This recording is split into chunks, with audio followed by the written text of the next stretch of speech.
ప్రపంచంలోని అతిపెద్ద social media సంస్థలో ఒకటైన మెటా ఇప్పుడు భారత ప్రభుత్వ ఆగ్రహానికి గురైంది. ప్రధానమంత్రి నరేంద్ర మోదీకి సంబంధించిన వీడియోను ఫేస్బుక్, ఇన్స్టాగ్రామ్ల నుంచి తాత్కాలికంగా తొలగించిన ఘటనపై మెటా భారత ప్రభుత్వానికి క్షమాపణలు చెప్పినట్లు సమాచారం. ఈ ఘటనపై కేంద్ర ప్రభుత్వం సమన్లు జారీ చేయడంతో మెటా గ్లోబల్ బృందం కేంద్ర ఐటీ మంత్రి అశ్విని వైష్ణవ్తో పాటు ఎలక్ట్రానిక్స్ అండ్ ఇన్ఫర్మేషన్ టెక్నాలజీ మంత్రిత్వ శాఖ ఉన్నతాధికారులతో సమావేశమైంది.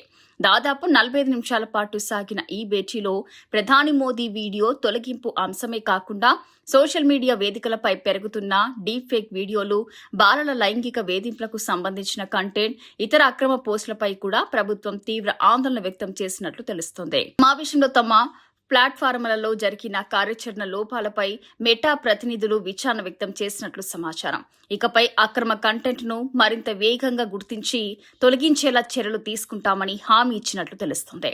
అయితే సోషల్ మీడియా సంస్థలు కేవలం మధ్యవర్తులమని చెప్పి బాధ్యత నుంచి తప్పించుకోలేవని, వినియోగదారులకు ఏ కంటెంట్ను చూపించాలనేది అల్గరిథంల ద్వారా నిర్ణయిస్తున్నందున వాటికి పూర్తి బాధ్యత ఉంటుందని కేంద్ర ప్రభుత్వం స్పష్టం చేసినట్లు సమాచారం. గత జూలై 23న ప్రధాని నరేంద్ర మోదీకి సంబంధించిన వీడియోను ఫేస్బుక్, ఇన్స్టాగ్రామ్ల నుంచి కొంతసేపు తొలగించిన మెటా అనంతరం దానిని పునరుద్ధరించి ఇది సాంకేతిక లోపం వల్ల జరిగిందని వివరణ ఇచ్చింది. అయితే ఆ వివరణతో ప్రభుత్వం పూర్తిగా సంతృప్తి చెందలేదని తెలుస్తోంది. ఇదే అంశంపై బీజేపీ ఎంపీ నిషికాంత్ దూబే నేతృత్వంలోని పార్లమెంటరీ సమాచార సాంకేతిక స్థాయి సంఘం కూడా మెటా వివరణ కోరింది.